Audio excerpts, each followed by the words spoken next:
just love the drama. Biggest U-turn since winter fuel allowance. Cut that. Because loose lips sink ships. And what the fans want is to stop teams being owned by madmen. Listen, you're really making a mess here. You're not doing what you're supposed to be doing. We're getting really cross with you. The sticky patch came when the rest of the team sticky patch came, which was sort of January onwards. Grumble, boobs joke, hot ones. No, let me tell you, I don't have to look at this objectively at all. The Wednesday week! Put on your podcast! Hello, good evening, and welcome to another episode of the Wednesday week. Ladies and gentlemen, he's gone. He's no longer part of us. It's disparu at this point. Let's play Kool and the Gang Celebration, but because of copyright on YouTube, I can't play it, so I'll just give you a little shoulder dance and a head bob. Joining me tonight, I've got Ash and Stevie, and Charlie's, after taking a respite from podcasting, she's back. Charlie, you've been treading the boards, have you not?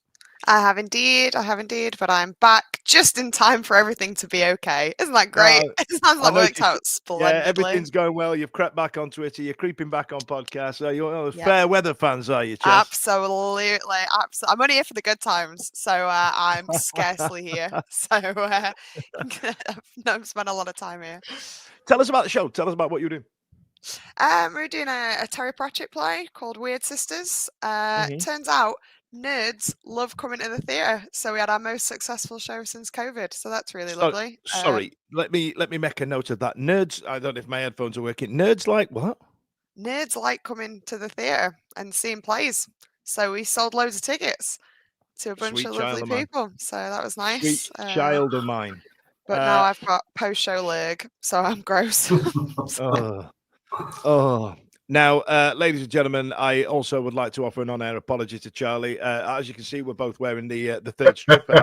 And I said, Charlie, does yours have a sponsor on it? And I stood up like this to show that mine has the Mr. Vegas branding. And she stood up and just put bits against the camera, and it felt like it was a She's ploy. back. She's back. Here we are. What about these chaps? That's it. That's how you get clicks and likes on the internet. What about that? The 5-minute preview, 12 o'clock. Oh, no. So I've heard. We've set the tone early. Ashley, looking very swish in your new little studio. Is it ergonomically correct and whatnot? Yeah, man. Thank you very much. Yeah, acoustically, not ergonomically. Acoustically. Yeah, acoustically. Yeah, I've had a bit of a decorate. Yeah, there's other stuff to go and stuff, but yeah, it's busy, mate. Yeah. Stevie, you've been in Huddersfield today, haven't you? Molly's becoming the next LeBron James. Yeah, she's spent the day at Aspire doing her basketball. So she's been up there from 10 till 6. She's up there again, 10 till 4, up there again for another 6 hours tomorrow. We may yet unearth somebody who's going to get to the WNBA and make me a millionaire, because podcasting ain't going to do it. It's not paying. It's not paying. All this that's gone off, this is the best it's ever going to be in terms of people viewing this show, and we're still in the poorhouse. So I'm still buying my shirts from China. So right then, boys and girls, welcome to the show. Listen, Stevie, Ash, we play Middlesbrough on the week. We do review the games. Let me get the rundown. All right, I deleted it earlier on, but the lineup was available and I deleted it. So listen, lads, get into the Middlesbrough game. Let's talk more about the atmosphere and what the plan was. Stevie, I'll come to you first about it. Let's just make it quick because it seems like a million years ago. Yeah, so obviously the news had broken beforehand that Middlesbrough was going to be our anointed boycott game. It was on Sky. I think we covered it to an extent last week, said that this was what was coming on, and obviously unless you've been living under a rock, you'd be aware that that was a situation. True to word, the vast majority of fans decided that they were going to stay away. They watched it on TV. Notably, the Supporters Trust had their projector outside. Oh, that was great. I enjoyed that. Yeah. I thought it was really well done. I thought it was really well covered. And just the whole visual of it all looked really sort of stark, and that obviously got a lot of traction in the local press and on TV as well. Obviously, Sky Sports picking it up because they were there. I think the announced attendance was 7,081. It wasn't publicly officially announced, but the records will show at 7,081, of which I think there were more Middlesbrough fans reportedly in the stadium than there were Sheffield Wednesday fans. So fair play to those people that have made their choices and decided to stay away. The feeling after the game was it worked, and yeah, it sort of catalysed things to move a little bit quicker than they were. There was also a game of football. Morgan Whittaker scored a goal. We had Joe Lumley in goal. He nearly killed somebody. Didn't give a penalty away. We were much better. We were much better once that happened, and I think we were good value for. We were unlucky not to get a point at the end of the day. I thought we did well against a team that will be up there at the end of the season. Yeah, absolutely. I think that was a decent showing from the Wendy's. Ash, have you got anything to add, or shall we just go straight into the Oxford game? No, not really. Just echo what Stevie said, obviously, about the boycott game. There was always going to be people turn up, and there's no shame in that. You do you. But yeah, obviously, a lot of people did boycott it, which is fantastic to see as well. So it was, now it was the final nail in the coffin, weren't it, so to speak. So yeah, I thought, and I know a lot of people, I put us down for a draw on the prediction, and everyone else went for 3-0, 4-0, 5-0 losses. Just echoing that, I think the second half performance was really good. It was out of character because everyone thought second in the league. They've been on a good run of form, and we've got the threadiest squad going with injuries to George Brown as well. That was announced, wasn't it? So yeah, I was quite impressed, and we've said it on this show many times in the last few weeks that I think no one can really argue with the players apart from Ike Ugbo, and the effort and the way they've gone about their business with Henrik Pedersen. So, yeah, for me, I thought Middlesbrough was a good showing by the fans and a good showing by the men on the pitch as well. So. Yeah, I think that was it was genuinely nice to see. I thought you're right, Ash. I thought that was a great performance against a team that are, to use the phrase, going great guns. Okay, so let's move on to the Oxford game.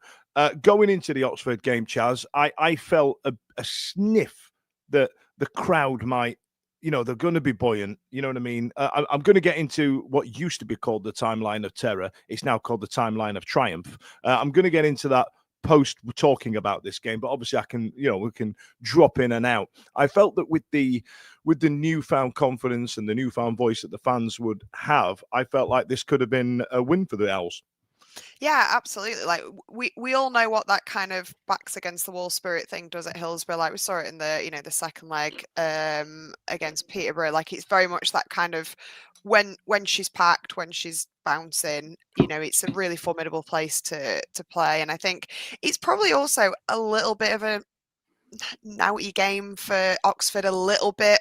Like they probably, prior to the bombshell, they'd have probably been like, oh, we'll walk this.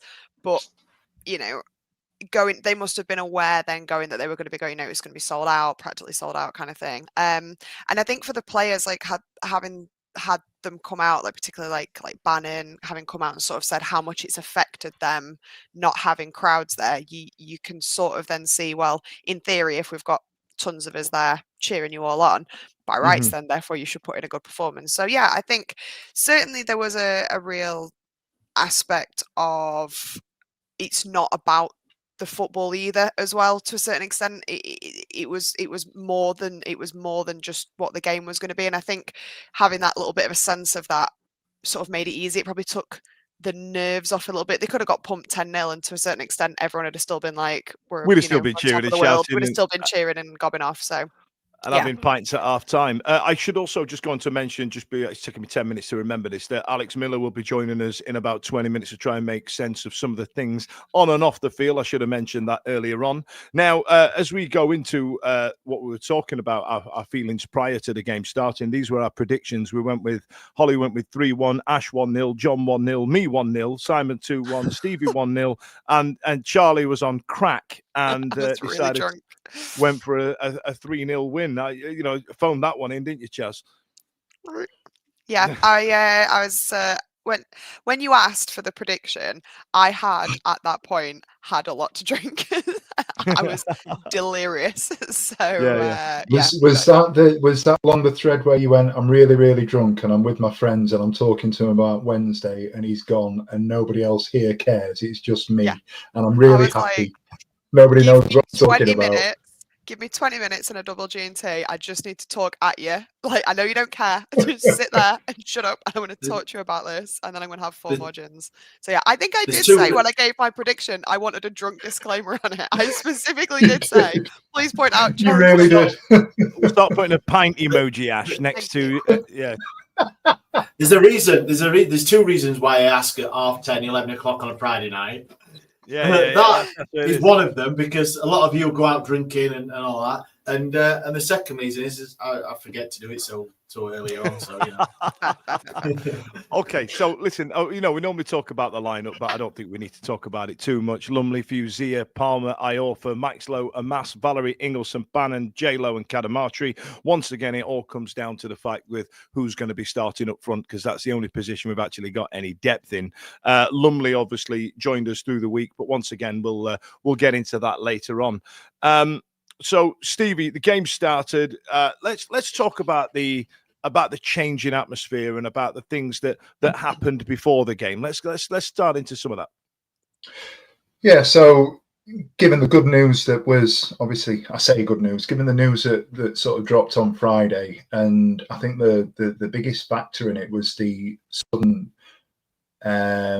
acceleration of communication. I suppose you'd say there was a lot of communication. Having gone months of nobody was talking, within 10 minutes, the admin were there and Sky Sports were there and they were willing to speak to people.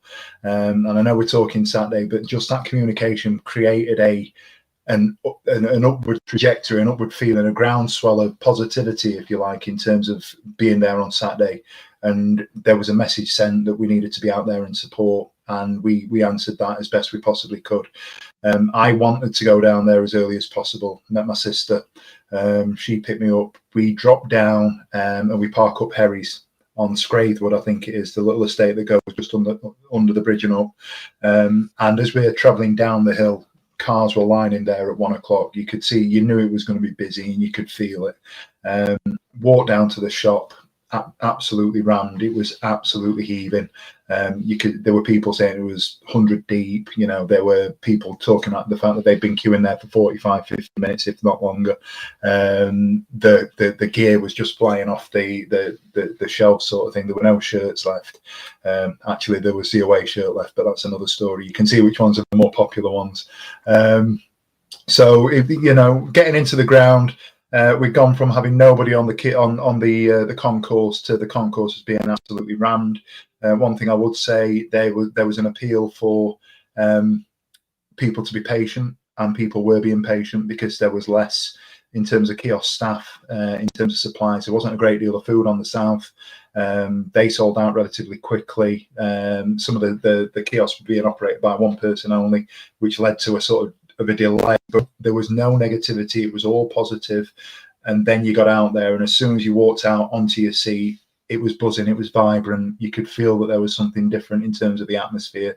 I think the reality is we didn't expect there to be anything significantly different in terms of the performance, because it's the same team, isn't it? At the end of the day, we expected a better result, because I think we thought that Oxford wouldn't be as good a side as those that we played, but going in there at sort of 2:45, walking out into the stadium, if you like, into the arena, it was absolutely fantastic.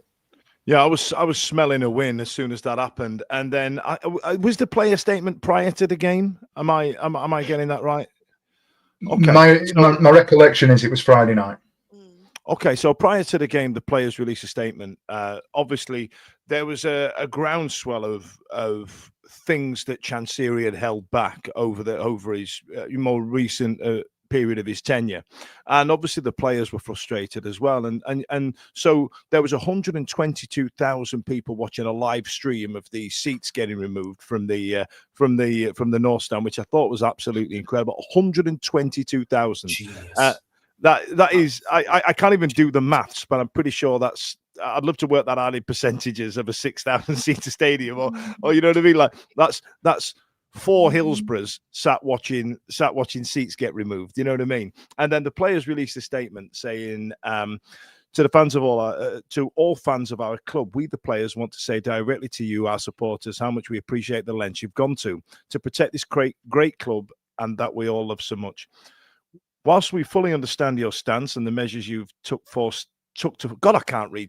change as a group, not having you in the ground has been felt by all of us. And I think Barry Banner said the same, didn't he, when we spoke to him? After what has been a period of division and a feeling of disconnect between the club, the players and the fans, we now hope this is the time we can all come back together under the badge and enjoy our football again. So we ask you, starting tomorrow against Oxford, please come back to Hillsborough, cheer the team on. Let's make the ground a place for teams to fear as we do everything to get the points we are going to desperately need. Think back to the comeback against Peterborough, wins against Arsenal and Newcastle. That was you in the stands as much as it was us on the pitch. We won't ever give up, and we ask you not to give up on us. Together we are stronger. Together we can fight the players. I thought that was incredible. I'm sorry I absolutely fluffed my lines trying to read that. I would have preferred a till the wheels fall off at the end of it, but that was absolutely insane. I absolutely loved it. Now, there was the wonderful video that got played before the game. Ash, tell me about the video. It was, it's the media staff. No doubt it's the same media staff that's been there for years, but it just seems like the shackles have been released, and it just shows you what under who or what they've been trying to work under, because there's obviously a lot of creative people there that want to tell a story and emphasize how much Sheffield Wednesday and the fans and everything, and it hasn't been done, has it?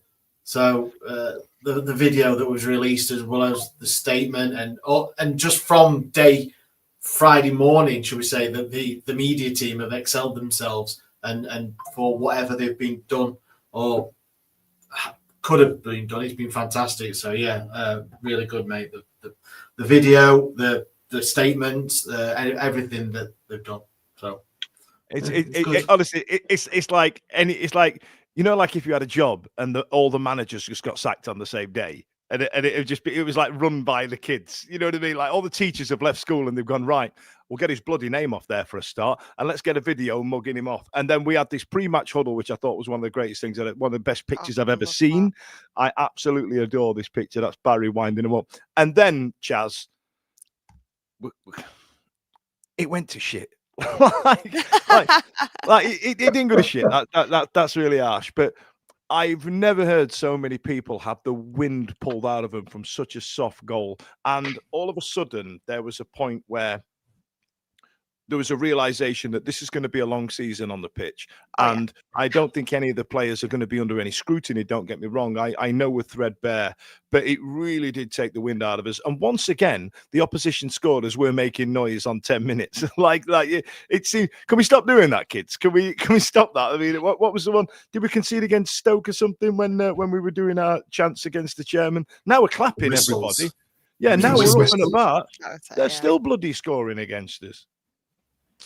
Yeah, it's a shame, and I think it's always going to be difficult, isn't it? Because I think that, you know, like the atmosphere at Hillsborough gets dragged up a lot, and you know, there was never going to be a good time. But I think that early on was a little bit of a shame. But surely in so many ways, most people were kind of like, it is what it is. I know I kind of felt that. I was like, oh, that's annoying. That's quite a crappy goal to concede. It was making me laugh that there were quite a lot of people already starting to immediately be like, oh, for God's, and you're like, come on. Like it really doesn't matter. It really doesn't matter. It's we just don't have the depth, and we are just so, anything we do and anything we can get is frankly a miracle at this point. And I think regardless of even the points deduction, we've seen little bits of some fairly cracking football, to be honest. I think we've arguably seen a better overall start to the season than that first start of the season under Cisco, really, when you think about it. Like we've had moments of absolute like brilliance, but generally we are where we're expected to be, points deduction or otherwise. So teams doing things like scoring goals against us, you're like, there it is. That's that old chestnut. So yeah, it was a bit of a shame. And then Stevie, the misery was doubled down. Now, Harry Amas come under a bit of flack online. I don't know if you saw it, for bobbing out the way. I thought he took a dive to try and hit that ball, but that was a good free kick that caught everybody off guard, wasn't it? He's hit it well. He's hit it well. And I think there'd be people that would say, it's a great finish and what have you. I was really frustrated that, if you go back and look at his run-up, he's hitting it. And although they've lined up as if to say, right, I'm going to cross it in, he started running. And I just think, without wanting to cast aspersions towards anyone, I think there are. I will take no Joe Lumley slander on this show, mate. He's got to be better prepared there. I'm not going to slander the bloke. He's come in and he's done what he's done. He's done a solid job for us as a second emergency loan goalkeeper, given the circumstances that he's coming under. But I think if he's honest with himself, he'd be frustrated that he's been beaten by that strike, because it's travelling. Yes, it bobbled and it dipped. It's bounced in front of him as well. But if you go back and look at it, at the time I thought, and I don't know if I've looked away and I'm looking in a different direction, but it seemed like there was only Bannon in the wall, and then Bannon and J-Lo have gone together. And as he's hit it, Bannon moves that way ever so slightly. J-Lo turns and goes that way. And I just feel it leaves Amas a little bit exposed in terms of, is it his fault? It shouldn't have even got to that point. If your wall stands up, I'd argue, I'd have to see it again, but I'd argue that it hits the wall. So I was a little bit disappointed with in the nature of the goal that we've conceded there. What we are sort of skirting over is the circumstances that led to the free kick in the first place. With God bless him, I know it was his 200th appearance, and I'm not a hater, but Dominic Iorfa trying to turn on a sixpence, and he did it 2 or 3 times on Saturday. Tried to do that stud roll back with the ball, which led to their guy going in and nearly scoring. I think it was at that same phase of play. And then obviously he's chased back, he's got himself out of it. Then we've conceded the free kick. Iorfa stood on the edge of the area going, I'm really sorry, that was my fault, sort of thing. And then we've just not regrouped. And you find yourself 2-0 down. And at that point, you're kind of thinking, this is a game that we should be, regardless of circumstances that we're talking about, this isn't a 2-0 game. However, at that point, they were absolutely the better side. I'm not saying they were overall over 90 minutes, but it felt like it was going to be another long afternoon, didn't it? Yeah, it really did. I mean, we're 2-0 down, and after that, and you were right, we were under the cosh for a certain amount of time. Then we went into half time, and then after that, Sheffield Wednesday were incredible. We whether it was Oxford sitting back and we tried to unpick them, that's an argument that I'll have with anybody. But I thought we managed that period of time in such a really professional way. We kept the ball. We didn't really. I think there was one time where the geezer went through and Lumley pulled a save out, but or they knocked it past the far beams, didn't they? But we were very good in that second half, and it was nice to see Sheffield Wednesday attacking the ball. And you could see that there was a moment where they've pushed players up, like Iorfa, and Bannon was at the back, quarterbacking everything. I thought that was great. And then Ash, it resulted into a goal from an unfamiliar face. Well, Daniel, I've got something to admit here. We've scored 2 goals at Hillsborough. And you've missed them both. Guess where I was for both goals? Were you scabbing more often? I went for a Jimmy Riddle, and there was a big roar, and I missed the goal. Mate. So but I've seen it on highlights. Obviously, a great strike, and it's his first professional goal. So well done to Sean Fuzeri. That scored his first professional goal for Sheffield Wednesday. Great strike. Like I said, he was playing at right back, not a position that he's familiar with. But I thought he did very well, and he won our TWW Man of the Match as well for that. You guys all voted. So. Absolutely. Now, I don't want to draw on the football. We've got a lot of good news to get through, but we end up losing 2-1 at home. I felt plenty of positives to take out of that game. Now, go on, Stevie. Can I just give you one very quick headline? That was the game. The game on Saturday was the game where we were on top in every metric. Yes, across all of them: possession, XG, shots. Everything that you name it, passing accuracy. We were the better side throughout. 67.2% possession we had, which was our highest possession by a significant number. we were good on Saturday, and I think a draw would have been a fair result, and I don't think Oxford would have argued if we'd have won. Yeah, I think there might be an element of them coming away thinking they've got away with one. Now, as promised, ladies and gents, I do have a special guest for you this evening. He's absolute Sheffield royalty. Let's get him on after this. Hold tight, kids, it's advert time. Hold tight, kids, it's advert time. Yes, ladies and gentlemen, it's local celebrity Alex Miller will be joining us on the show this evening. Are you all right, Alex? How's it going, pal? Can you hear me now, Flower? You're on mute. Tell us how you're getting on. It's a hell of an intro, that, isn't it? Bit of swing for you. Yeah, I don't know what that accent was at the end of it. A bit borderline, but yeah, good guys, good. It's been a good weekend. Hell of a week. Hell of a week. I noticed that Joe got the annual leave in this time round. Yeah, no, absolutely world class. You know what the best thing is? It was his first week off of the whole year. Oh, yeah. You journalists know everything. You're telling me you didn't have an inkling and thought, I know, I'm going to leave Miller right in it here. Well, yeah, it's something that could have happened over the last. When was it? October the 8th. It was first formally discussed, the idea of administration. We did a timeline piece that sort of told the tale of the tape. So we were sort of expecting it to happen before then. And then as it dragged on and Joe's week off is sort of looming, I'm like, I'm going to get left with this. I tell you what, Alex, what would be a really good thing to do is get a calendar up and put your annual leave on it. And Joe's annual leave, and work out the headlines from the other ones written through the calendar year. And I in fact, you had a hell of a week off, didn't you? A couple of months ago or a few weeks ago, didn't you? When you were away, it's absolutely incredible. I think the first 3 managerial changes, that I during my time covering the Star, I was away for. And then I think I was back for Darren Moore, and then I missed Cisco. So it's me. I'm the repeat offender. Yeah. Alex is the problem. Yeah. Alex is the problem. So I tell you what, Alex, what I'm going to do, I'm going to go around the room like I normally do, and you're going to be one of our panelists this evening. So what we're going to do, normally we go through the timeline of terror, but this is a timeline of triumph given the events that have happened this week. So Chaz, I tell you what, actually, Chaz, this one's a stinker. I'm going to give this one, Alex.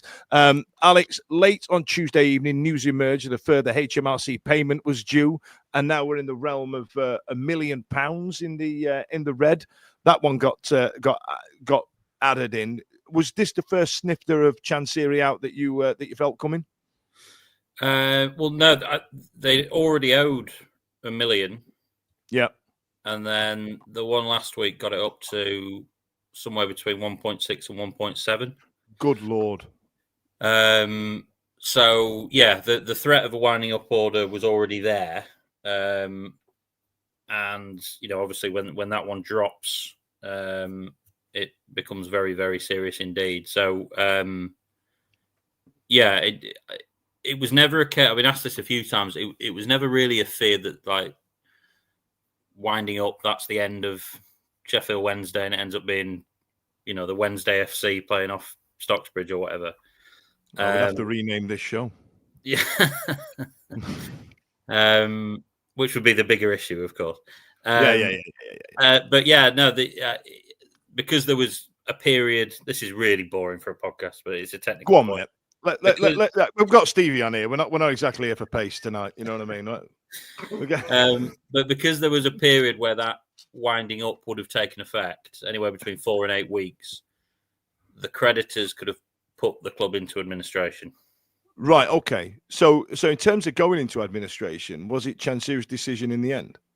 It was. But that was preempted just because the creditors could have done it anyway. To an extent, yeah. I mean, if the winding up order had come in, you're talking frozen bank accounts and all sorts of stuff. Yeah. Which was just untenable for him. Yeah, and he'll the money that he's owed by the club, he'll now get pence on the pound, where it wouldn't have worked out that way.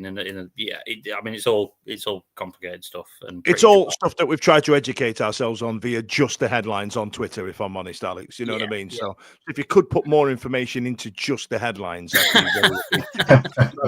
that'd be really useful. So then Chaz, the golden elephants were moved inside the South Stand entrance because somebody was vandalising the golden elephants, and then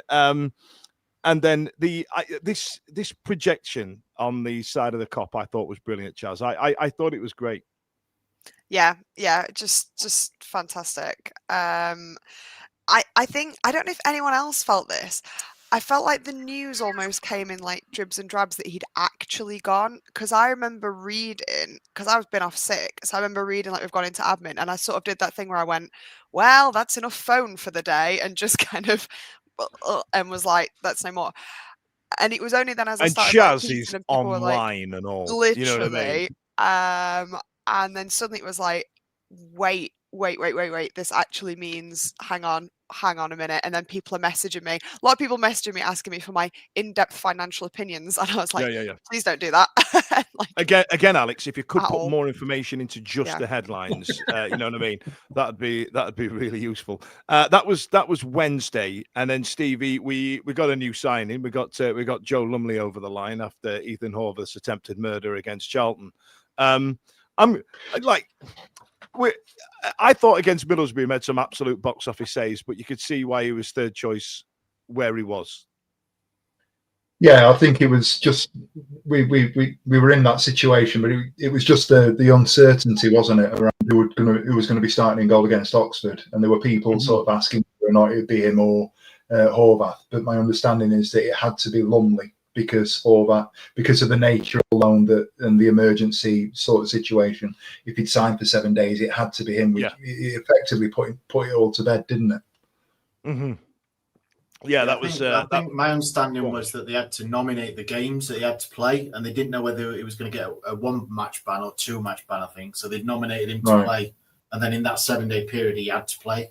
So I think that was I love that we're speculating on this when we could just ask the fella. Just ask Alex, I know. Alex, is that true, or are we just making things up on the internet? He's fucking rubbish as well. I should make it up here and just say it with confidence, and that I'm not actually sure. But the EFL rule, however it sort of came about, he had to play both games. So So there you go. He had to play the games. Now Friday came round, Ash. Big Friday. One of the biggest days in the club's history, especially in the last decade as well.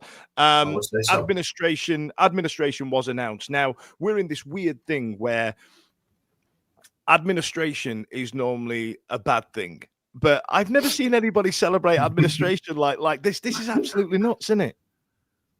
Yeah, I think we've all grown up now in the last 20, 25 years that administration, that's it, it's the end of your club, that's it, minus points, deductions, everything's going wrong in the world.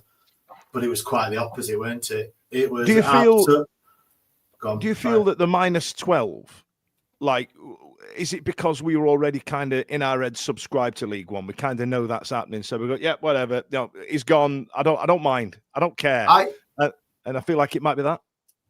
I didn't feel that. I thought that the bigger news was the bigger story rather than, I think the points was a minor headline in the big headline of Friday morning, because it did come a little bit later, didn't it? It was an official announcement came later.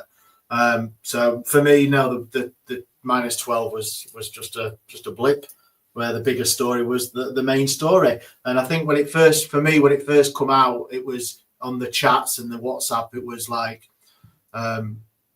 is it just Sheffield Wednesday? There's an issue with the stadium. Is it Sheffield 3? What's happening? I think that was quite a lot of concern with people because of all the different things going around of what would happen if Sheffield Wednesday went into administration. There's Sheffield 3 But the announcement came shortly after that. It was, I think, I got sent a copy of the court layout, and it had Sheffield Wednesday, and then it had Sheffield 3 in the papers that were submitted to the court. So I tweeted that out, and I think that was like obviously confirmation that what everyone thought weren't going to happen, but it did.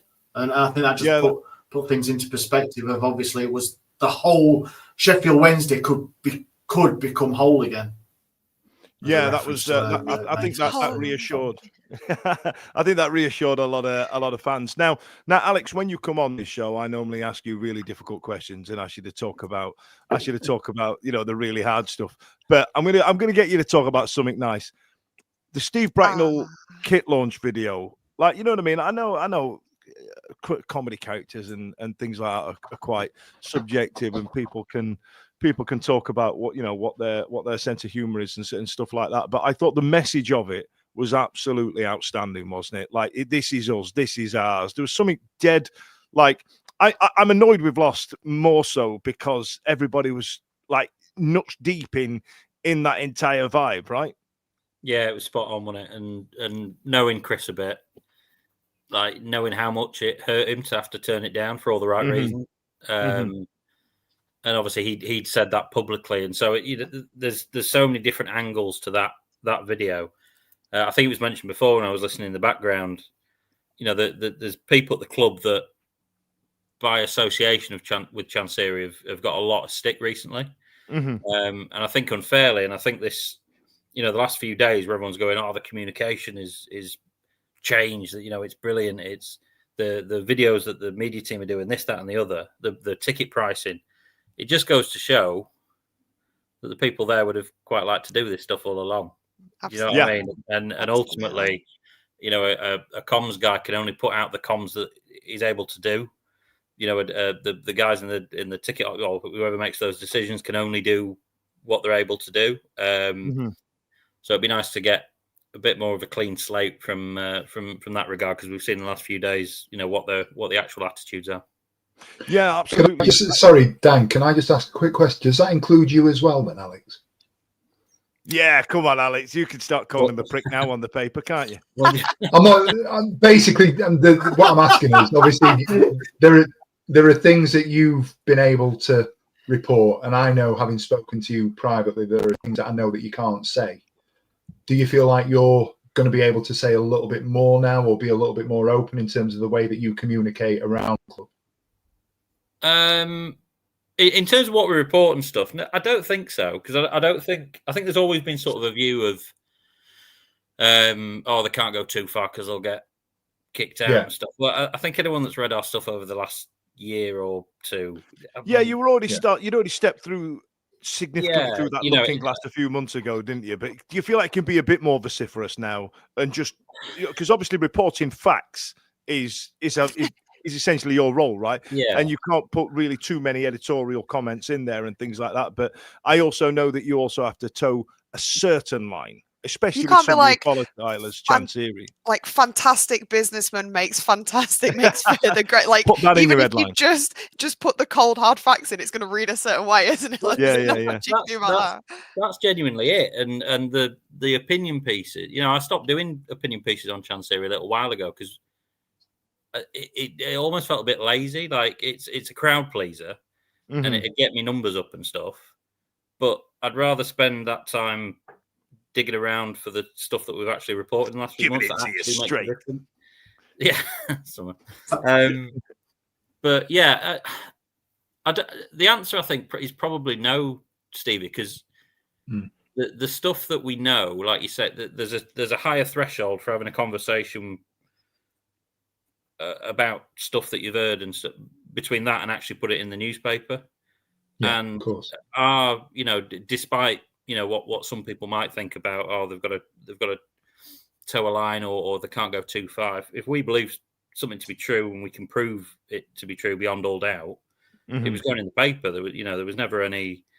That's another thing about I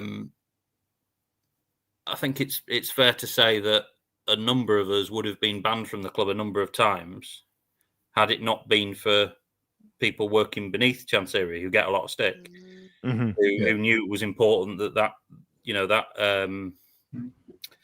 I don't know, ladder between the club and the fans remained, and we saw at Blackburn Elliot, who's a Wednesday fan, and a lot of your listeners will be familiar. He's been banned. It's just ridiculous. It's just absolutely ridiculous. But the main man would have happily seen a lot of us chucked out and not return, and that's what I mean. So there's a lot of different angles to it, but no, I think it works to say if there's something that what we might see in the next few weeks is more people willing to speak to us, and maybe on the record stuff. And so if you do see a glut of, this is Chansiri being a bad man, that wasn't out of fear. It's just because more people just because it was true, and you were just reporting facts. I'll tell you what. Actually, listen. Let's put a quick advert break in. But I've got some news to announce after this one. Don't skip ahead. Don't press that button. These ads are lean, not belly mutton. A tiny break before we pop, and don't forget the fun. Stop. So coming up this week, I've been lucky enough to get myself on the rounds. I believe probably Alex, you've already pulled at this thread, but I wanted to get myself some. Look, I want to look for it. I want to look good in front of the journalist, lad. Like, come on, now, back me up here. But Steve and I tomorrow are going to be talking to one of the administrators in Chris Wigfield. I know Chris has been doing the rounds.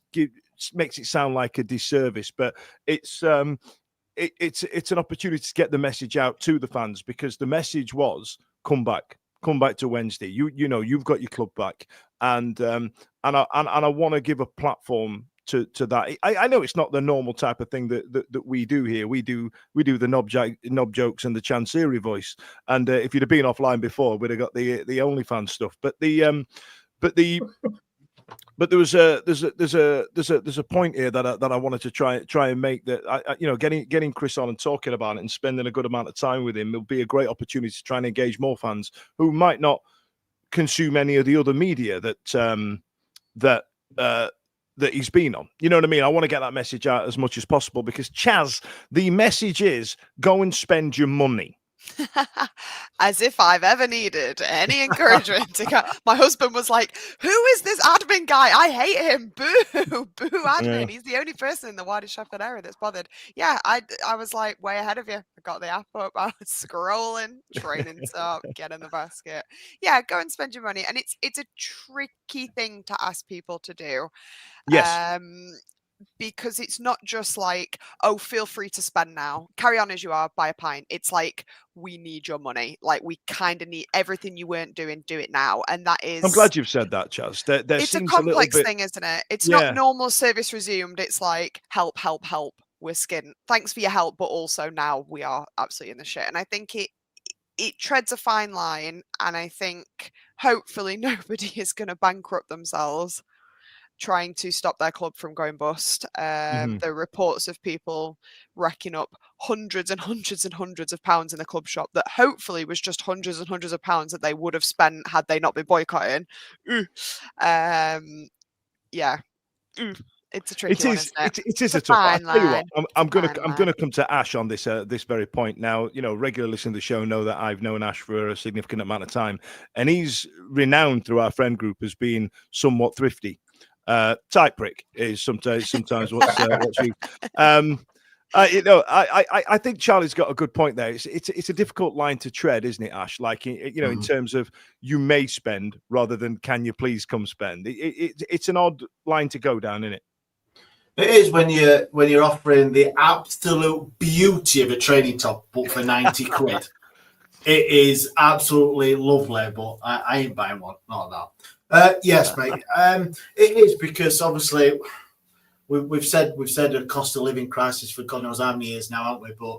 And understand that people are in different situations with their spare cash, we call it. And there is a lot of people that do want to help Sheffield Wednesday as much as possible, but obviously can only do that if you can afford it yourself. So yeah, I know they need to ask people, and they've done it the right way, but they're making it so easy for you to spend money. Some of the stuff they're doing. Look at that. That's the weirdest thing. How easy is it to spend money? Like, why was it so difficult before? Well, because you had somebody right at the top that stopped you. Ridiculous, man. Ridiculous. Yeah, so they've come out and obviously to support your club and help as much as you can.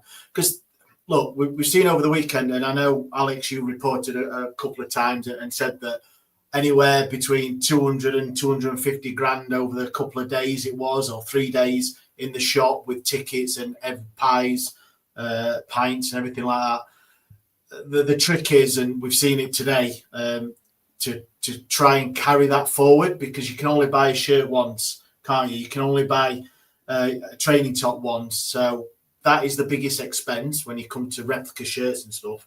And a 90 quid training top. And a 90 quid training top. But it'll be, what do they do going forward? And we've just seen announced today a couple of absolute beauty of marketing strategy from the guys who've taken control, not taken over yet, because I'm not saying his name. He's technically still the owner, isn't he? But he can't do anything with it until it's actually sold. So the guys that are taking over the day-to-day running, should we call it, that them and the marketing team, and they've probably just gone to him, guys. You know, for the last 10 years, you've had to ask, beg, steal, and borrow for a paperclip and shit. Can you just like do whatever ideas you had, get them back out of the way, and we're going to do them. which brings me nicely, Ash, into a next point, Stevie. The Norwich ticket prices that have been announced. I look at that. That is absolutely incredible. So £20 for an adult on the Cop, £25 in the grandstand and the North, and £30 on the South. Like, this is normal. Do you know what? I was going to say this is normal football pricing, but that's cheap. That is cheap. I know that there's that 20 is plenty routine that they play out in the Premier League in their full stadiums, and it ain't enough. Don't get me wrong. It's not good. You know what I mean? But these prices, I think, are incredible for the Norwich City game. I agree. I think it's the fresh air. And I think my response to the things that have just been discussed would be that they can only do so much, and they know that they need to try and increase that or keep that sort of groundswell of income coming in. What more can they do? They need the money. We know they need the money. I know it's difficult. We all feel at various points the cost of living crisis that we continue to go through. However, you know, we're saying that this is where we want it to be as a fan base, and this is where we are now. And the reality is, we need to prop the club up to an extent. So objectively, if you're looking at that sort of ticket pricing, I think it's an absolute. It's brilliant. What they've done is brilliant. The whole communication around the Norwich game is fantastic. It's an absolute home run, to use a baseball parlance. They want people in there for 6 p.m. They're doing meal deals till 6:45. They're going to make it a party atmosphere. They're going to play music. They'll probably have a light show. They'll do everything that doesn't cost too much in relative terms to get as many people through the door as early as they possibly can, to spend as much money as they can in the ground in terms of on the concourse for your food and everything else. I get everything that's been said, and I largely agree with it. But once they've done the shirts that you can only do once, and the training and everything else, I just feel that something else will come. Whether that be the Kit Man's Day on Wednesday and Thursday this week, whether it be the Norwich party, whatever it is that comes next, I just feel that, like you've just said, that creative sort of harness has been unleashed, and they can now go off and do things. So expect to see things that are happening on match days, match day experiences that people can pay relatively little amount of money for. They will keep coming. I think we'll be okay. But yeah, absolutely, don't overspend. Yeah, we've had some suggestions on spending here. So we've got Ben, who's gone. Tom Burton was selling damn fudge kits. They won't sell well. He's correct.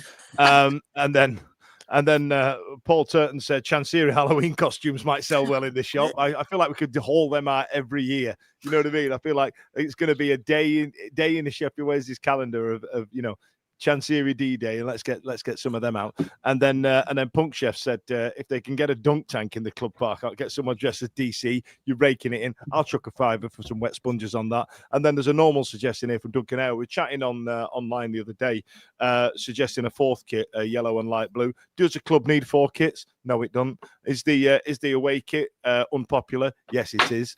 Are the kits this year unpopular? Yes, they are. The clip art's minging. Don't get me wrong, but I'm happy. You know, it made it easy not to buy the kit this year because of the clip art on there. But you know what I mean? A really smart, light blue collar, yellow one. I'll definitely be lining up for that. But Dad, just to offer, because we do on this show, we like to have a bit of balance, don't we? Holly's been on, and she's just made a comment about the thing that the guys put out, positioning it as you need to spend money or this thing you love might not continue. It's a red flag to her. It's not come back to us and buy what you want. It was aligned with the payment of wages, because they did comment, didn't they, to say that obviously wages need paying as well. So it could have come across as a bit of a, we need you to come and spend money to pay the wages. Yeah, I think there's definitely a conversation to be had about the wording and the way it's packaged. We all know that it will fund the club. We understand that. I think Holly's right in the way it was put across. Like, come spend money, or we're absolutely, everybody's on the dole queue if you don't come and spend some money. That's the way some people read it. I understand. I get it to an extent. I think you said it right, Charlie. The say it in a way of you may, as opposed to can you. You know what I mean? There's a difference between. We all know we're not daft. We know we're skin. I think you've just got to be careful, because for those that can't spend or have already spent and can't spend again, the idea that it's like, oh my God, people aren't going to get paid if I don't go and buy a fourth shirt. Like, I think it's a fine line, and I think everyone should read it very much as kind of like, we're not totally out the woods yet as well. There's a lot of factors that can still come into play, and we're not, there's no amount of us all turning up and buying a bit more kit and another pie that's going to suddenly like transform this whole situation. But I think generally just the whole vibe of trying to get us all back together and stuff is great. It's just read clunky wording. Need to say that. You don't need to say the quiet part loud. We know people aren't getting paid. Did you write it for him, Alex? I was about to say I'd have to go back over the quotes, but I don't know if that might be in the way. Oh, bloody hell! I was sorry. Go on, Alex. No, go on, Ash. Go on. I was going to ask you a question. It was on that, and it may be a stupid question, but literally the only thing coming into the club is the money spent on match day and in the club shop. So that there's no other outside money coming in apart from probably the league money that comes every few months. Is that correct? Yeah, there's a couple of small payments. Some of the sponsorships are paid in sort of increments and stuff, but it's not a big whack. Which is why certain stuff used to go on sale at this time, or around this time to keep things going until there's a big old Premier League payment, I think, in January. So this couple of months, that's when the 48-year season tickets and third kits and all this sort of stuff. This is when it sort of tied things over. I tell you what, bring back half-season tickets and bring back away season tickets. Bring them. Well, look, that question was asked of the administrators. If you put half-season tickets on sale on Monday morning, that would be an absolutely huge whack. But they have to keep it open for potential buyers. So that would have been a really easy win, but they want to give the potential buyers the option of how they want to handle that and give them more control of the finances. They've got a couple of months on it. Sorry, Stevie, go on. No, that was a question I was just going to ask in terms of trying to create revenue streams through half-season ticket sales. Is that something they can look at? So obviously that's going to take out any early bird announcements for season tickets for next year, and that whole argument around pricing for those and whether or not we end up paying £600-700 for tickets on this album again. That's all up in the air until all this is done, I'm assuming. Yeah, essentially. They had. So I went down to the Megastore to have a look at what was going on and try and get a sort of handle on how much that had been spent. Home or away shirt, Alex? Well, so I sort of wander in and end up chatting to a couple of people. I'm like, I've been the one peddling this, get down to the club shop and support. Oh, it's your fault. That's why Holly has commented, "Boo, Alex, boo." So I've sort of gone down there and speaking to some of the staff, and they're going, we're busy because of you. So obviously joking. And I was like, right, I better put my money where my mouth is then. And obviously the away kit is a lovely little purple and pink number. Lovely. It's absolutely lovely. I thought my little girl would love that, you know.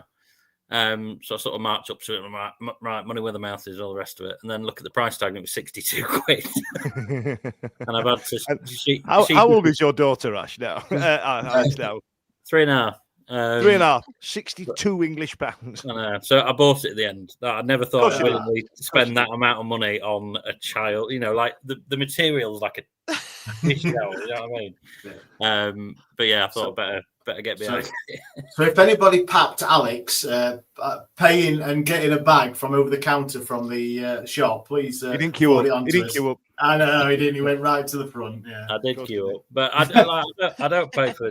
You know, I'm lucky enough that I don't pay for tickets, do I? So I thought. Yeah, I guess so. Oh, you're one of these. All your fault. Yeah. On the Cansiri gravy train, payroll in it. Miller out. I tell you what, though, a lot of people have been suggesting various things that we could make money at the club, and we've got Chansiri Guy Fawkes costumes will sell even better, which is interesting because you could have an Amadou Pacquiao Guy Fawkes because he already looks like one, and then we can also have Chansiri pinatas. And I think I've lost a comment now, but somebody suggested earlier on to get cake ball pinatas, which cake ball pinatas and cake ball baubles, you know, for your Christmas tree. If anybody in China is watching this, cake ball baubles for the like a little box of them. I think they fly out because the cake ball was fucking hilarious.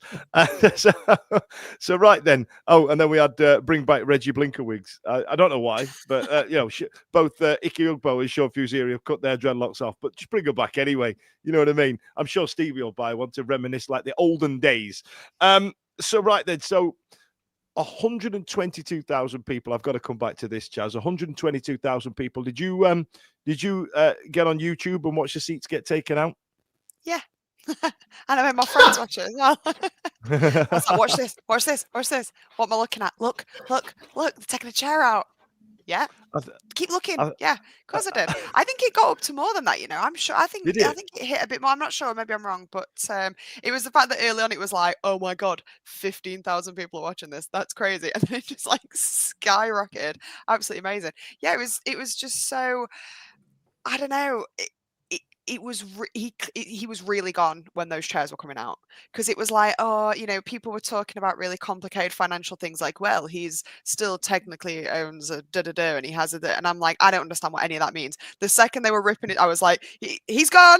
The statue is toppled. Like, that counts. Yeah. I'll take it. No take backs. You can't put the chairs back in. Smash them. It was great. I'd been whoring myself out all over the radio station that I get teased for mentioning a lot of nowadays. And I was off air with Hawksby Jacobs, and I said, look, you know, as soon as he's gone, we're out of control. You know what I mean? And Paul Hawksby goes, it's like the toppling of the Saddam Hussein statue. And I went, for God's sake, don't say that on air. And he did, and that's the type of thing these you know, radio royalty chaps can get away with nowadays. You know what I mean? If I'd have said that, I'd have been hauled across the coals. I'd have had me pass snatched out my hand.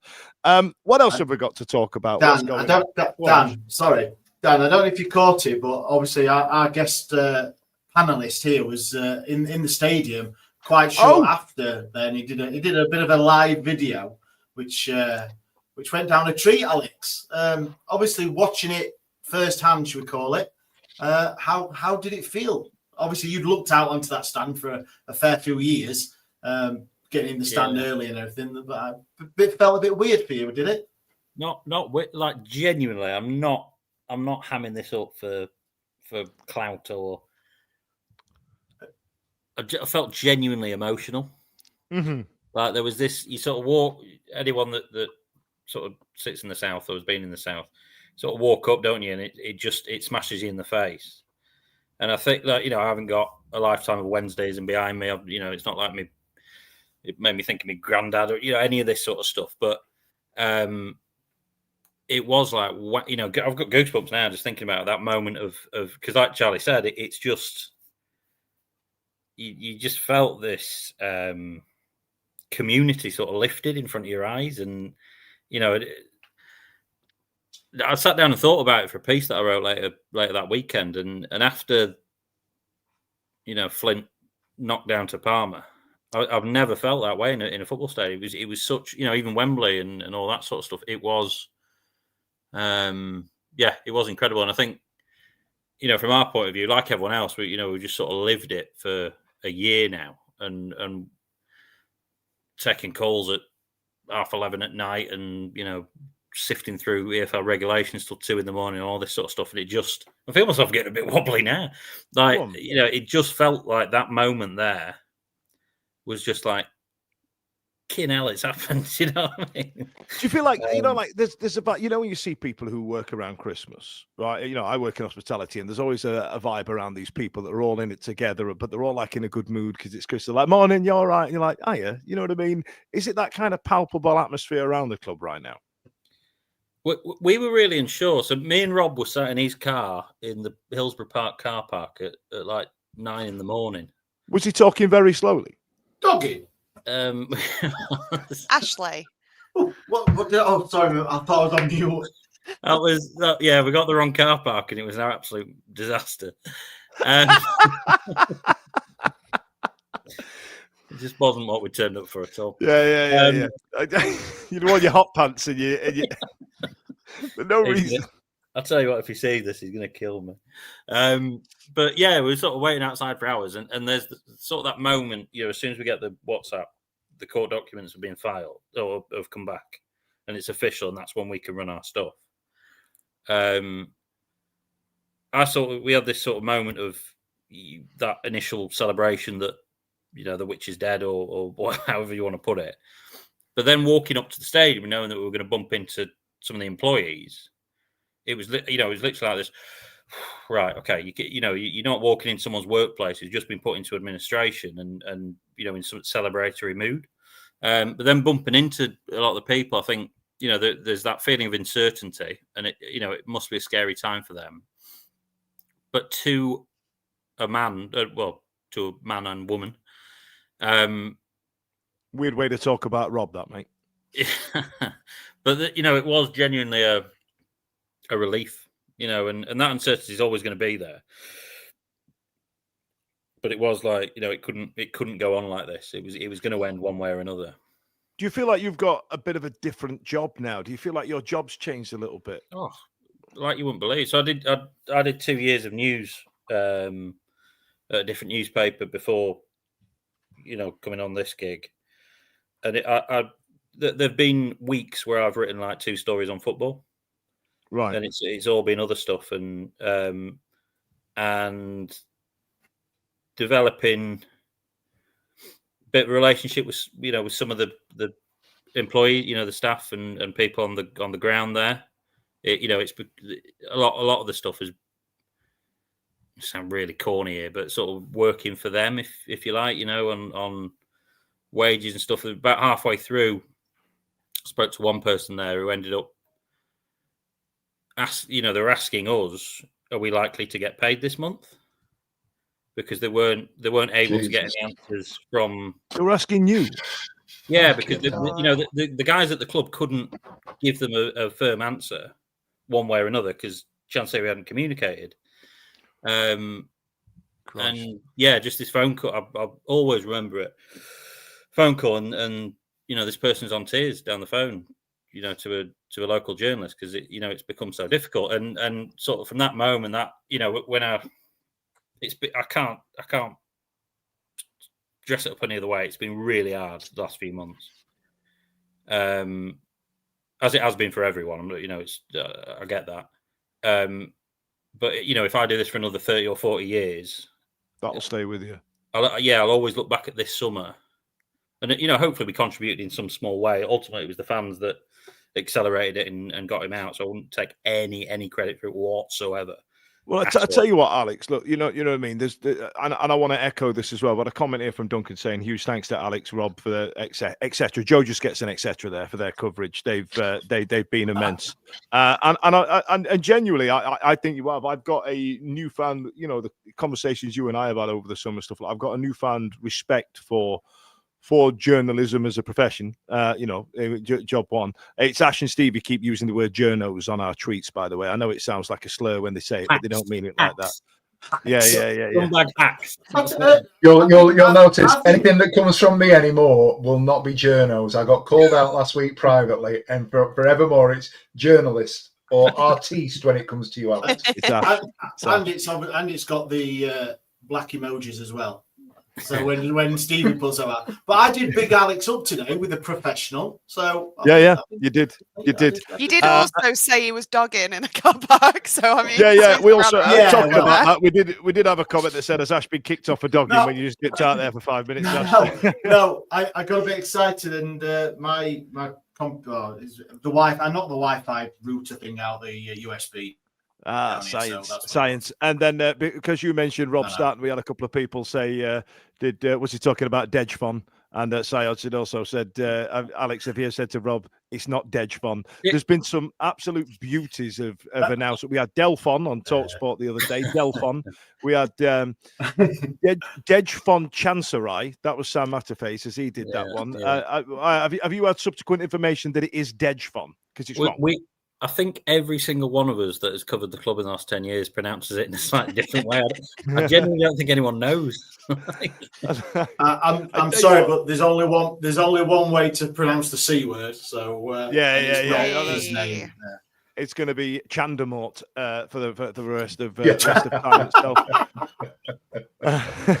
Now, Stevie, I'm sorry, I haven't come to you in a while, but one of the new suitors for the club, and we'll probably ask this of Chris tomorrow, has been the Walton Penner Group. Seems to have come out recently, and then there was, and I think James did put a disclaimer on the Wednesday Lad Eye podcast because he was the one that where the Waltons are sat there, and I was looking for John Boy, which is a reference from 40 years ago.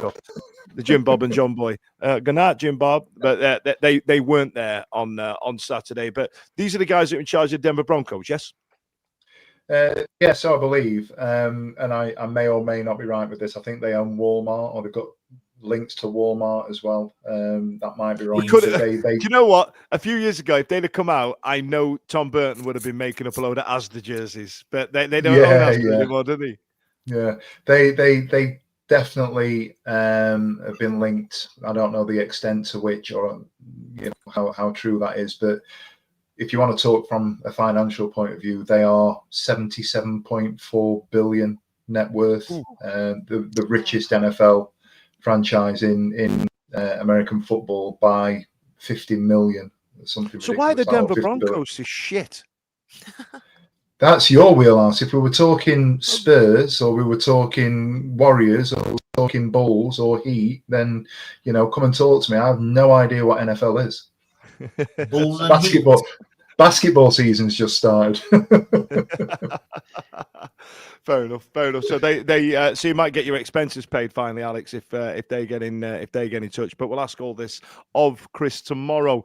I don't have anything more for Alex. I feel like we've covered a lot there, just in general conversation. I quite like it. Do you want to pile on, Ash, and give? I have one. I know what you like with these journos. I know. Well, once I've got them, I just want to say about the message that was put up on the scoreboard before the game. Did you know anything about that, Alex? Or was that a total surprise to yourself? Because I know Rob did manage to film it. I think he did. I think it was Rob. Yeah, I don't know if Rob.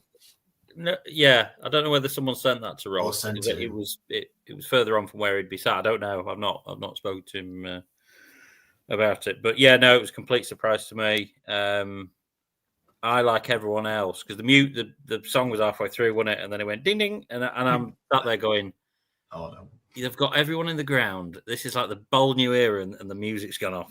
And then everyone realizes at the same time, and it reminded me of that Peterborough second leg, with the video that Darren did. So yeah, no, it was a pleasant surprise for me as well.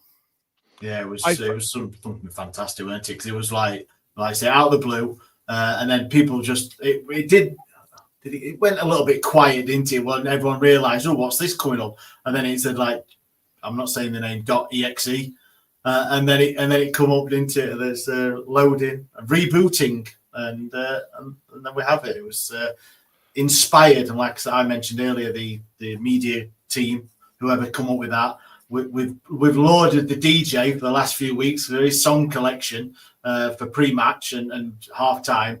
But I think that topped the lot. I think it was absolutely fantastic. And I think stuff like that gets the fans on side a lot more because they appreciate the humour, don't they? And obviously, it was, I think it topped off a good day off the field, not so good day on it. Yeah, I feel like the gallows humour that's carried us through. Because I mean, bear in mind, Chaz, as well. Like, this has been, I don't want to say relatively quick, but when you look at Blackpool, but I know that we're still in the middle of it. This is like the midway point. This is the tipping point. I say it's been quick, but we've only really been protesting for 6 months, right? And that is a relatively quick turnaround for this type of thing, which goes to show that we were in a lot of shit that we didn't know about. Yeah, definitely. And I think it's why it was quite hard that not everybody got on board with protesting at the same time, because I think the sheer scale of the problem doesn't always become apparent until it is. And really, we could have been looking down 2-3 years, just slipping further and further down. Like, I'm not saying we're out of the woods yet by any stretch of the imagination, but the removal of him at the top, I did not think we were going to see that for quite some time. When the early sales started falling through, and it wasn't just as simple as he's gone, crap, all right, I'll sell it. Okay, we'll sell it to the first guy that comes along. Once that really wasn't happening, it was like, how is this ever going to be okay? How is this ever going to work out? So it does. The fact that he's gone before Christmas is actually insane in a way, really, for this year. But it's also like Sheffield Wednesday years are like dog years. So for like every month that passes is like 8 years that you age. So it almost, while it's technically gone quick, it has aged us all horribly, and the trauma will linger on. But when I go to Turkey, go, oh, Mr. Food, you come again? Yeah, Sheffield Wednesday again, innit? Yeah. You know what I mean? I tell you what, let's just go through a couple of comments that came through. I'm getting rinsed out because the Broncos have won 5 in a row. They have, but they've been trash for years. They're just having a decent season. They'll fall away, and they've gambled on a young team, the Broncos, apparently. So I'm not getting educated on my football. It was my birthday. I said I didn't see Red Zone. I'm sorry, lads. I'm sorry. And then John Wakefield's gone with Alex can't speak to Rob after the dogging incident. I feel we've started a thing there, Alex. I'm sorry, mate. No. Apologies. Ash, you'll be hearing from my lawyers.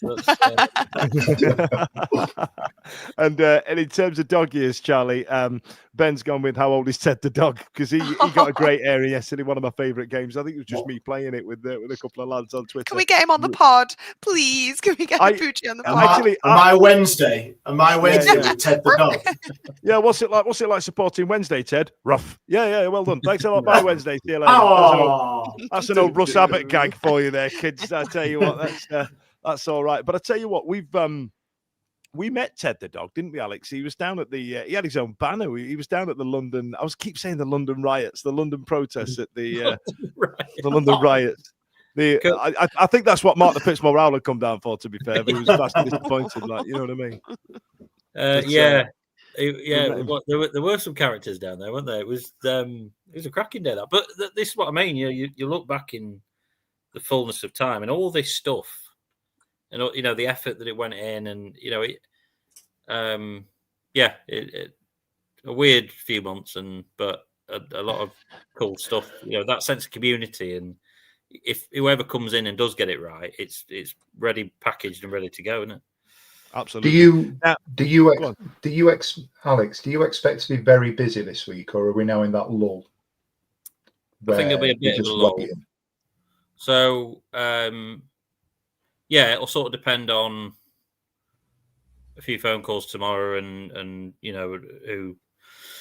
In terms of takeover stuff, I don't expect that we'll get a great deal, maybe, until things get close. Because things will be set up in a proper process. Do you know what I mean? Oh God, what's that like? Weird. Yeah. So everyone will be keeping stuff away from us, nosy buggers. Yeah. So I was just going to ask what you're going to write about then.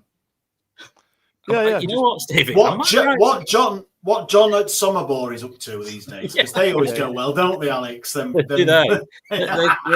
keep us in a job.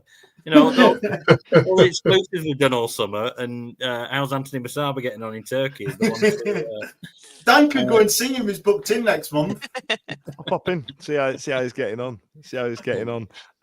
We've listen, before we get to any other business, Ash, I know you've got some bits. We've what's that? I think the TWW crew deserve lots of praise for how they've navigated the last few months. Do you know what, John? I appreciate that. It's been tough. I like open, frank conversation. I like it when people disagree, and I feel like we haven't posted ourselves to a mast somewhat. We've kind of gone, this is what it is. This is how some people feel about it. This is how other people feel about it. And good Lord, have I caught some strays the last 6 months. And it's on the whole, it's been quite good. You know, I've spoken a lot with Jake recently. I've spoken with Ian a few times, and even Jim over the early part of the year as well. And obviously spoke to Alex, and speaking to you guys on a Monday night has been dead nice. It's nice that someone's picked up on that. I really appreciate that. Thank you very much. And then there's also a big shout out there for Punk Chef, True John, and Chef Cam as well, that have also done it. And I know James has done a lot of work as well. And Christ, I am knackered. And I tell you what, Alex, there'll be a point where you will walk away from this job. Because bear in mind as well, and this is the worst use of this phrase I've ever used in my life, this is a passion project, right? My passion was wavering. You can walk away from a job and go, well, thank God I ain't got to write about Sheffield Wednesday anymore. Because I was just thinking there's an element of, you've only been writing about Sheffield Wednesday under the Chancery era. So you have no idea what your job's going to be. You might think, this isn't as mad as a fish in petrol enough for me. I'm out of here. I'm going to go talk about Rotherham United or something. People have always said that, like, you know, if you covered a normal club, you never have it. I think I'd just be bored, senseless. You know, if someone comes in and everything works, like, I've got to write pieces about who's playing at left back on Saturday. It'll be What's that like? Right, Ash, let's get to some any other business, my brother. I've got just a couple of pieces. One thing, I've had a message coming to me tonight that. Yes, we've seen the Norwich tickets have gone on sale. There's a guy, Cy Hodgkinson, North York's Owls, has got a couple of tickets for that game. He can't make it anymore. He'd like to donate them to a couple of people that can't otherwise able to go. So if you get in touch with him, I retweeted it out earlier, but he's still got them available. So if anyone wants to go to the game against Norwich, I think it's an adult and an under 17 ticket available. So thank you very much for that. And on the same sort of vein, people who have listened and interacted with us the last couple of years, we've got our community initiative. Obviously, this season that was put on pause because obviously we did not want to fund the recent regime of buying shirts and donating tickets, such like. But that is going to be going back in full force. So we will be announcing some bits and pieces with that in the coming days. So once again, we will love nothing more than help people get to Essex, especially in coming up for the Christmas period and in this new era of Sheffield Wednesday. So yeah, look out for that on our socials because we'll if you can't get to Sheffield Wednesday for whatever reason and you'd like to go and cheer the boys on, then get in touch and we'll love to help people out. So that's what we're doing it for. And thank you very much. Does anybody else have anything to add before I wrap this up? Just one last plug for the show that we'll drop this week, the Wednesday. Yeah. We've taken a change from my Wednesday. We've gone with your Wednesday. We'll be talking to Chris Wigfield tomorrow, and we've got a whole myriad of questions that we've taken from some of our contacts over the last day, and they're absolutely fucking insane. Go on, Ash. Do you think he's a ketchup in the fridge or ketchup in the cupboard, man? Right. Honestly, if he stands there and tells me that as a grown man, he eats ketchup and he keeps it in the fridge, I'm ending the call there and then. I'm not having it. I've got. Mate, I sat in London and watched you mix mustard and mayo. What is wrong with you? I'm a grown-up. I like things spicy. I don't just eat sugary nonsense to get kids to eat chips. But anyway, listen, thanks a lot for joining us this evening. It's been an absolute pleasure. Charlie, Stevie, Ash, thank you so much. And to you, Alex, it's been an absolute pleasure to speak to you. I did bully Alex to come on because it was my birthday yesterday. So I went, you can't say no to coming on tonight because it's my birthday. And I'm going to leave you alone for a bit. It's been an absolute pleasure. Now, one thing we do need to bid farewell to is my Chansiri impression. So I'm going to leave you with this. Hey. See you later. Every week, live from 8 p.m. It's the Wednesday week. Bringing you football analysis. They said we'll win the league next season. Bringing you modern references. I did a little 1920s fist pump there. Not done that in a while. If we could do just a 1-to-1, not me because it'd last 7 days apparently, like Craig David. I should not have said that. I should not have said that. This shows like you're mental. No, I'm not. Clip that. Bringing you terrible impressions. Wibble, wobble, wobbly, wobbly, wibble, wobble, Cyber Jordan. When, hey, you got to play a 4-4-2. She. I don't know where these jokes are coming from. Available on all social medias. Obviously, this goes out on YouTube and as well as all the other social media out there, podcasts, etc. The award-winning Wednesday week. Join us. Put on your pod